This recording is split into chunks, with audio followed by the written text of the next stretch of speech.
Details చూస్తే YCP నేత మాజీ మంత్రి అంబటి రాంబాబును గుంటూరుకు తరలించారు. ఉదయం 7:10 రాజమండ్రి సెంట్రల్ జైలు నుంచి అంబటిని పోలీసులు తీసుకెళ్లారు. గుంటూరు ప్రధాన సీనియర్ సివిల్ జడ్జి కోర్టు జారీ చేస్తున్న పీటీ వారెంట్ పై విచారణ కోసం పోలీసులు అంబటిని కోర్టులో హాజరుపరచనున్నారు. 2023లో సంక్రాంతి సంబరాలకు అంబటి రాంబాబు అక్రమ వసూలుకు పాల్పడ్డారని ఉమ్మడి గుంటూరు జిల్లా జనసేన అధ్యక్షుడు గాది వెంకటేశ్వరరావు ఫిర్యాదు చేయగా కేసు నమోదైంది. దీంతో ఇవాళ రాజమండ్రి జైలు విడుదల అంబటి విడుదల అవుతారని ఆయన అనుచరులు భావించగా పోలీసులు మరో పీటీ వారెంట్తో తీసుకెళ్లడం చర్చనీయాంశంగా మారింది.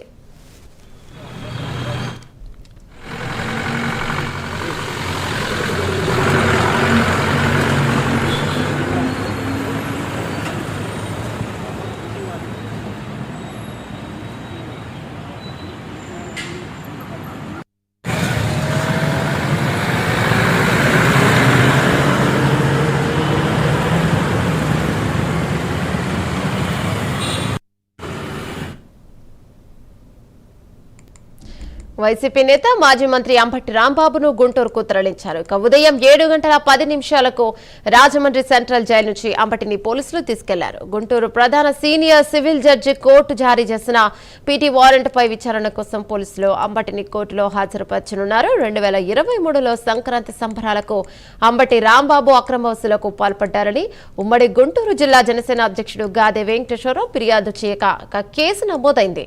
దీంతో ఇవాళ రాజమండ్రి జైలు అంబటి విడుదల అవుతారని ఆయన అనుచరులందరూ భావించగా పోలీసులు మరో పీటీ వారెంట్తో తీసుకెళ్లడం ఇప్పుడు చర్చనీయాంశంగా మారింది.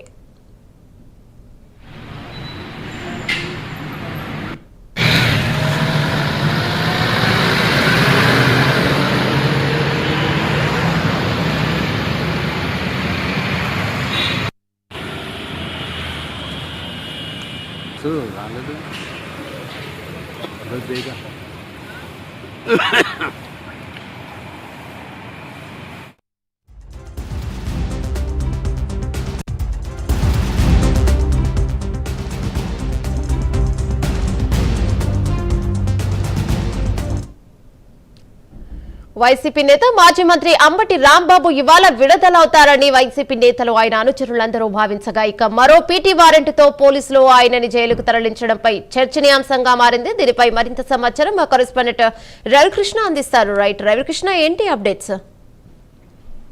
అంటే ఖచ్చితంగా కూడా ఈ రోజు అయితే అంబటి రాంబాబు విడుదలవుతారు. గతంలోనే 2 కేసులు ఉంటే ఆ 2 కేసులో కూడా బెయిల్ వచ్చి భావించారు. అదేవిధంగా కూడా వాళ్ళ అభిమానులు కానీ అదేవిధంగా వాళ్ళ ఇంట్లో కానీ కుటుంబ సభ్యులు కానీ పెద్ద ఎత్తున కూడా వాళ్ళైతే మాత్రం నిన్న వేడుకలు అయితే చేసుకున్నటువంటి పరిస్థితి కనిపిస్తుంది. కానీ ఉన్నతుందిగా కూడా ఒక్కసారి మరో కేసు కూడా నమోదైంది.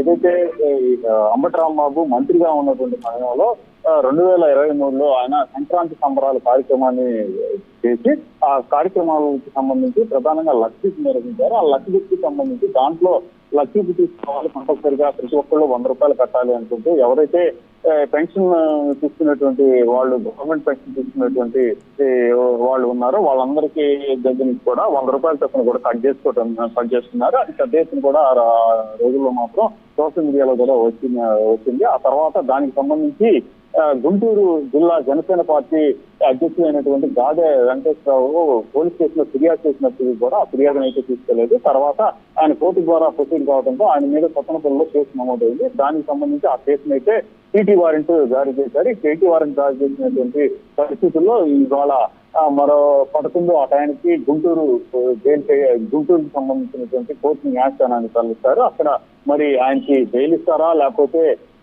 రిమాండ్ విధిస్తారనేది వేసి చూడాల్సిన పరిస్థితి కనపడుతుంది. Right, thank you Ravikrishna.